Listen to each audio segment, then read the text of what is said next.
Hello guys, ലിയാക്ടിൻ്റെ മറ്റൊരു വീഡിയോയിലേക്ക് എല്ലാവർക്കും സ്വാഗതം. അപ്പോൾ ഞങ്ങൾ ഇന്നൊരു വലിയ ഒരുക്കത്തിലേക്കാണ്, വലിയൊരു ആഘോഷത്തിൻ്റെ വരവേൽപ്പിലേക്കാണ്.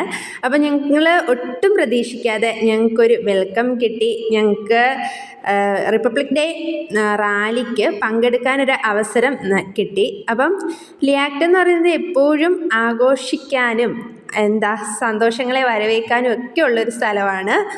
അപ്പോൾ ഞങ്ങൾക്ക് അങ്ങനെ ഒരു അവസരം കിട്ടിയപ്പം തന്നെ ഞങ്ങൾ വളരെ ഹാപ്പിയായി. എന്ത് ചെയ്യാം വ്യത്യസ്തമായി എന്ത് ചെയ്യാം എന്നുള്ള ചിന്തകളും ഒക്കെയായി. ഞങ്ങൾക്ക് അധികം ദിവസമൊന്നും കിട്ടിയില്ലായിരുന്നു ഇതിൻ്റെ പ്രിപ്പറേഷന് വേണ്ടിയിട്ട്. പക്ഷെ ഞങ്ങൾക്ക് പറ്റുന്ന രീതിയിൽ ഏറ്റവും ബെസ്റ്റായി ചെയ്യുക എന്നുള്ളതായിരുന്നു ഞങ്ങളുടെ ആഗ്രഹം. അങ്ങനെ ഞങ്ങൾ അതിൻ്റെ ഒരുക്കത്തിലാണ്. മെയിനായിട്ടും ഞങ്ങളുടെ കോഴ്സുകൾ റെപ്രസെൻ്റ് ചെയ്യുക എന്നുള്ളതായിരുന്നു ഞങ്ങൾ എത്തിച്ചേർന്നൊരു തീരുമാനം. ഞങ്ങളുടെ PSC, അതുപോലെ തന്നെ കേറ്ററ്റ്, അബാക്കസ്, സ്പോക്കൺ ഇംഗ്ലീഷ്, ബട്ടർഫ്ലൈസ് എന്ന് പറയുമ്പോൾ കിഡ്സിന് വേണ്ടിയിട്ടുള്ളതാണ്. 4 വയസ്സ് മുതൽ 6 വയസ്സ് വരെയുള്ള കുഞ്ഞുങ്ങളെ അക്ഷരം പഠിപ്പിക്കുക, അവരെ ക്രാഫ്റ്റ് വർക്ക്, ഡാൻസ്, പാട്ട് അങ്ങനെ ചെയ്ത് എൻജോയ് ചെയ്യിപ്പിക്കുക.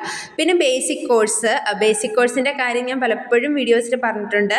നമ്മുടെ കുഞ്ഞുങ്ങൾക്ക് കോവിഡ് ടൈമിൽ നമ്മുടെ കുഞ്ഞുങ്ങൾക്ക് അവർക്ക് ആ ഒരു ടൈമിൽ ഒരു ബേസ് പഠിക്കേണ്ട ടൈമിൽ കോവിഡ് ആയിരുന്നു. ആ സമയത്ത് അവർക്ക് അവരുടെ ബേസ് കിട്ടിയിട്ടില്ല. അഡീഷൻ ആയാലും മൾട്ടിപ്ലിക്കേഷൻ ആയാലും അതുപോലെ ലാംഗ്വേജ് വായിക്കാനായാലും എഴുതാനായാലും പാടുപെടുന്ന ഒരുപാട് കുഞ്ഞുങ്ങളെ ഞങ്ങൾ കണ്ടിട്ടുണ്ട്. അപ്പോൾ അവർക്ക് വേണ്ടിയിട്ട് ഈ വെക്കേഷൻ ടൈമിൽ ഒരു കോഴ്സ്, ബേസിക് കോഴ്സ്, ഇതെല്ലാം ബേസിക് പഠിപ്പിച്ചിട്ടുള്ള കോഴ്സ്. അപ്പോൾ അതുപോലെ തന്നെ ഞങ്ങളുടെ ബാക്കി സ്പോക്കൺ ഇംഗ്ലീഷ് ആയാലും അങ്ങനെ ഓരോ കോഴ്സിനെയും റെപ്രസെൻ്റ് ചെയ്യുക എന്നുള്ളതായിരുന്നു.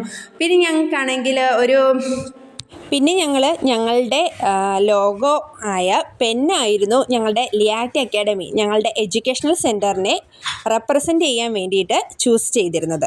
അപ്പം ഞങ്ങൾ ഫുള്ളി വർക്ക്ഡ് ആയിരുന്നു. നന്നായിട്ട് എഫേർട്ട് എടുത്തു. അപ്പോൾ അതിനുവേണ്ടി ഞങ്ങളെ ഹെൽപ്പ് ചെയ്തത് പറയാതിരിക്കാൻ പറ്റത്തില്ല, ഞങ്ങളുടെ മാനേജിങ് ഡയറക്ടർ ഐവറ്റ് മേഡം ആയിരുന്നു. അറ്റ് ലാസ്റ്റ് ഞങ്ങൾ അടിപൊളിയായിട്ട് റാലിക്ക് ഇറങ്ങി. അപ്പോൾ അതിൻ്റെ കൂടുതൽ വിശേഷങ്ങളും സന്തോഷങ്ങളും ഒക്കെ നമുക്ക് നെക്സ്റ്റ് വീഡിയോയിൽ കാണാം. അതുവരേക്കും ടാറ്റാ, ബൈ ബൈ.